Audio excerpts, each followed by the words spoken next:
Bonjour à toutes et à tous, bienvenue sur Misscom. Nous voici arrivés à la fin de la saison. Dernière semaine de vidéos avant la pause estivale. J'espère que vous allez bien. On revient cette semaine sur un principe de base dont nombreuses personnes m'ont posé la question au fil des semaines. Je pense à Elisabeth, Delphine, Isa ou Marilyn même, qui sont des membres du Marketing Lab que vous pouvez rejoindre en description de cette vidéo, sur comment trouver des clients grâce à sa communication. On y répond bien évidemment tout de suite, mais si vous me découvrez, bienvenue à vous sur cette chaîne.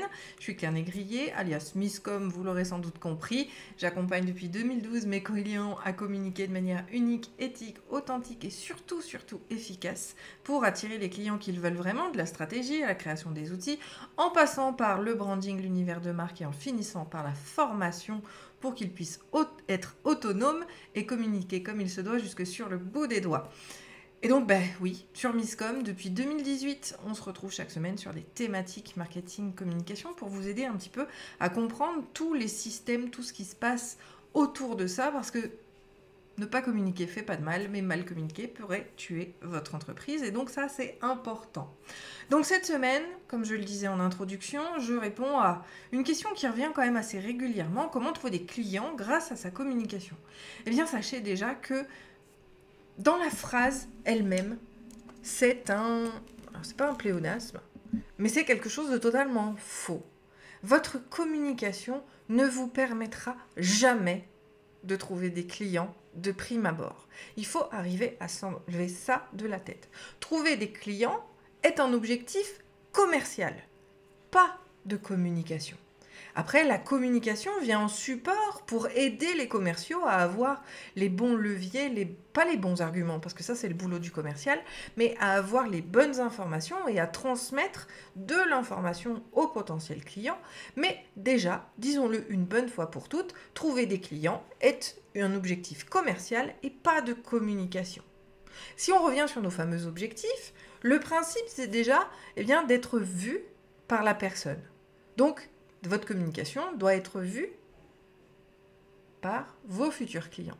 Donc je dirais que là, le travail de la communication, principalement vis-à-vis de cet objectif-là, si on peut l'associer quand même à la com, ça va être de la notion de ciblage, de développer une communauté de potentiels clients. Cette communauté, on en a déjà vu plein de fois, je vous remettrai la vidéo ici, elle est composée de plein de choses. C'est les réseaux sociaux, c'est l'email marketing, c'est le réseau en réel. Il y a plein de façons de rencontrer de potentiels clients. Et dans cette communauté, d'accord, on espère, malheureusement le 80-20 s'applique là encore, il y a à peu près 20% de clients potentiels dans votre communication, donc en général il y a 80% de personnes qui n'achèteront jamais. Mais on va aller communiquer pour ces 20 personnes-là. Trouver des clients par le biais de sa communication, c'est de pouvoir être vu par les bonnes personnes. Ça sous-entend forcément de connaître son client potentiel, et pas en supposant qu'il est tel qu'il est, puisque là c'est du biais cognitif, c'est un raccourci de votre cerveau qui vous fait croire n'importe quoi. Encore une fois, si l'avatar existait, je vous remets ici comment il faut l'aborder. Mais mettons que vous êtes allé revoir la vidéo et que vous êtes revenu ici.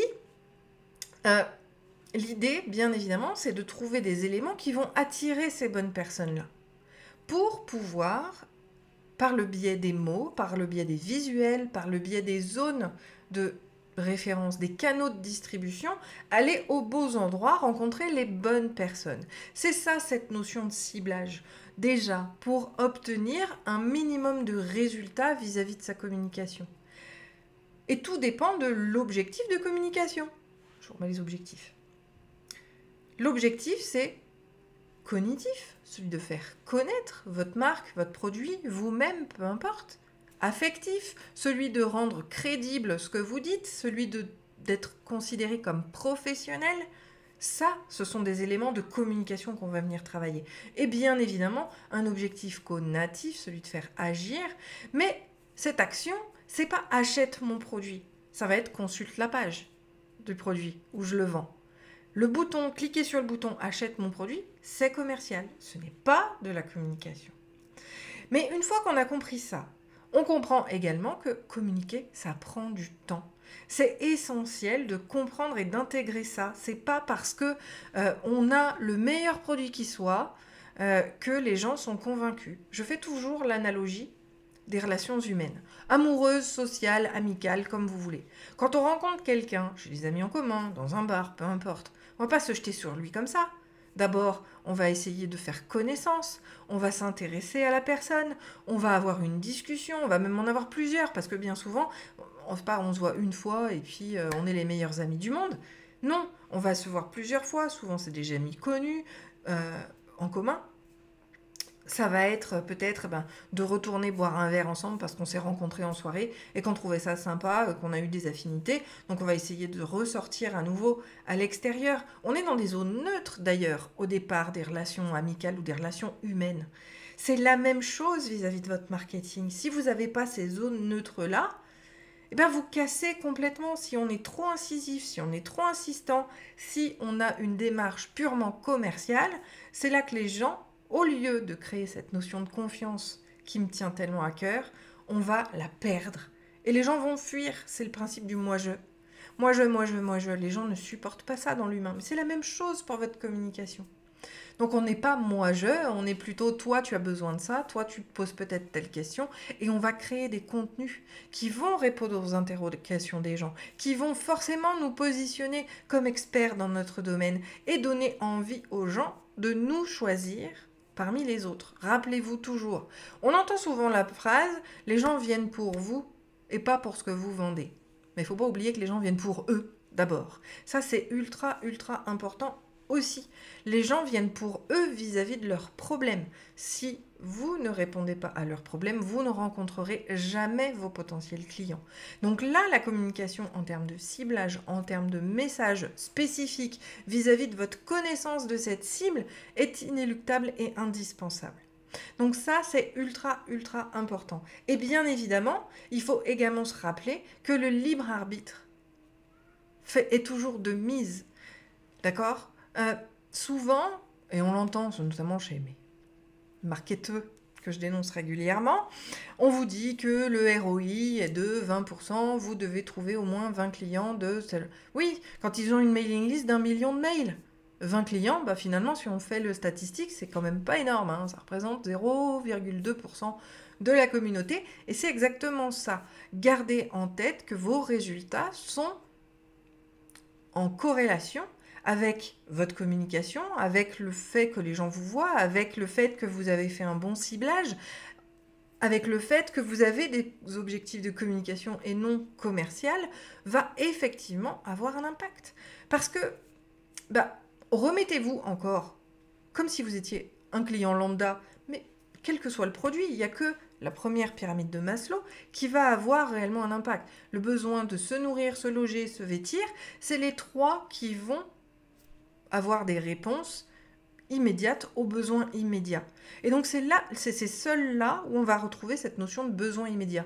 Tous les autres mènent une réflexion sur lesquels va travailler la communication. Mais si on n'a pas levé les 5 obstacles à une vente, si on reprend le terme commerciaux, on n'y arrive pas. Une vente a 5 obstacles. Ça, c'est les propos de Zig Ziglar, un Américain entrepreneur, qui, je trouve, a des points de vue très intéressants sur le sujet. C'est pas de besoin, pas d'argent, pour ça, notion de priorité, pas de temps, pas d'intérêt ou pas confiance. 5 leviers qui vous empêchent de vendre. Et justement, la communication va venir travailler sur ces 5 leviers pour pouvoir, donner raison, donner suffisamment d'éléments de comparaison, d'éléments de jugement à ceux qui viennent vous voir, que ce soit des internautes, des gens qui vous appellent, etc., pour se dire oui, c'est la bonne personne. Et puis, étant donné que c'est vis-à-vis d'elle, et par rapport à nos 5 obstacles à une vente, il faut que ce soit une top priorité pour la personne. Tant que ce n'est pas une top priorité pour elle, la vente pourra se faire quand lui l'aura décidé. Et c'est pas immédiatement, c'est pas le jour où il vous rencontre qu'il en a besoin, sauf si c'est sur la première marche de la pyramide de Maslow. Quand c'est un besoin immédiat, souvent, ça appartient à la première. tant que ce n'est pas urgent pour la personne, elle n'achètera pas. Mais ça ne veut pas dire qu'elle n'achètera jamais. Ça veut juste dire qu'elle achètera quand elle sera prête à le faire. Résultat des courses, c'est aussi pour ça que la communication va être importante. Parce qu'une fois que la personne vous a rencontré, grâce à votre contenu, elle a jugé que vous étiez effectivement la bonne personne pour elle. Eh bien, l'idée, c'est de toujours rester en contact avec elle pour que le jour où ça devient une priorité, où elle a fait son choix qu'elle va le faire, elle vous contacte. Et ça, c'est des schémas psychologiques, c'est même les biais cognitifs, parce que c'est de l'inconscient. C'est pour ça que les gens martèlent les choses, c'est pour ça qu'on répète, parce qu'on travaille beaucoup sur cette notion d'ancrage. L'ancrage, c'est l'un des leviers, des biais cognitifs les plus utilisés. Et on n'est pas sur de l'utilisation malsaine ou inappropriée, d'accord, dans le marketing. L'ancrage, c'est vraiment ce qui va venir faire en sorte que les gens se rappellent de vous. C'est pour ça qu'on met des images partout, on met son identité partout dès qu'on va présenter une image. C'est pour ça qu'on va peut-être avoir un message signature éventuellement vis-à-vis de la communication. C'est pour ça qu'on va orienter la charte graphique à des codes couleurs qui sont ultra importants et intéressants à déployer. Je le rappelle souvent, ce petit clin d'œil à mon ancienne cliente Sylvie qui avait vu une publication pour le don du sang et qui en fait avait repris les codes couleurs et les codes organisationnels de ce que je faisais moi. Et elle m'avait écrit un message en disant tiens, tu fais dans le don du sang maintenant, petit clin d'œil, parce qu'elle avait tout de suite pensé à moi vis-à-vis du visuel qu'elle avait vu. Et c'est pas parce que quelqu'un d'autre fait le même visuel que vous que ça va vous porter préjudice, bien au contraire. C'est justement quelque chose qui va faire en sorte que les gens se rappellent de vous à un moment donné, même quand ils sont sortis du contexte. Ah bah tiens, je pense à Claire. Ah bah tiens, je vais penser à Jean-Noël, pourquoi pas, petit clin d'œil à toi. L'idée de la communication, c'est le ciblage. Ensuite, on revient sur notre fameux parcours de confiance. Il y a donc le ciblage, l'attirance, attirer les gens, c'est-à-dire toujours aller leur parler d'eux et pas de vous. Ensuite, il faut connecter avec les gens, arrêter de les prendre pour des porte-monnaies. Je le rappelle encore une fois, quand on est dans l'urgence, notamment financière, on dégage une énergie de manque. Et je pense que tous les discours des thérapeutes et coachs en développement personnel ont assez asséné ce genre de phrases, mais je vous assure que c'est réel parce que dans la communication, quand on travaille uniquement sur de l'urgence, on n'attire pas les bonnes personnes, voire on fait fuir surtout. Donc l'idée et le principe, c'est de trouver des communications qui vont nourrir les choses et de ne jamais être dans cette urgence. Je sais que c'est plus facile à dire qu'à faire, mais je vous assure que dans votre communication, vous devez respirer pour transmettre quelque chose qui vous batte. Et justement, vous êtes, pour la majorité d'entre vous, des entrepreneurs. Et en tant qu'entrepreneur, on est insatiable sur nos sujets. À votre avis, comment je fais pour tenir 2 vidéos par semaine depuis... Alors, même avant, c'était beaucoup plus que ça. Mais 2 vidéos par semaine depuis 5 ans, 6 ans, je ne sais même plus, c'est aussi pour ça. 6 ans. On attaquera la 7e année au mois de janvier. Donc depuis 6 ans. Et oui, je compte sur vous, sur ma communauté, pour me partager en commentaire, et c'est un appel que je vous invite à faire, en commentaire sur ce dont vous avez envie que je parle, quelles sont vos problématiques du moment. Mais je dois l'avouer, depuis 3 ans, je suis un peu en roue libre là-dessus et justement, je travaille avec mes clientes, je note tout ce qui me passe par la tête lors de mes échanges avec elles et eux pour noter des choses intéressantes qui pourraient vous intéresser sur Misscom. Mais oui, je compte énormément sur vous pour me donner vos avis, vos questions, vos besoins afin de créer mes nouveaux sujets. Parce que si ce que je dis ne correspond pas à vos attentes, il y a peu de chances que quelqu'un regarde réellement mes vidéos. Et c'est la même chose pour vos contenus, pour vos animations sur les réseaux sociaux, etc. Je vous propose également, dans la description, si jamais ça vous inspire et si vous voulez en savoir plus, j'ouvre la liste d'attente pour le Misscom Club qui débarque en septembre. Un petit accompagnement par abonnement mensuel sans engagement qui pourrait peut-être vous permettre de faire la différence. Mais ça, je vous invite à voir le commentaire pour vous rendre compte de ce que c'est. Si vous avez toutes questions, n'hésitez pas à les mettre en commentaire encore une fois ou à me contacter à claire@misscom.fr. On se retrouve jeudi pour la suite de cette thématique un peu hybride, mais voilà, pour un final, je me suis dit que ça pouvait être sympa de faire quelque chose d'un petit peu différent avant la pause estivale. Je vous souhaite une très bonne journée, un très bon appétit et je vous dis à jeudi. Oh, je laisse YouTube, bien évidemment, vous proposer la vidéo la plus adaptée à vos recherches du moment. Très bonne journée, très bon appétit et à jeudi. Bye bye.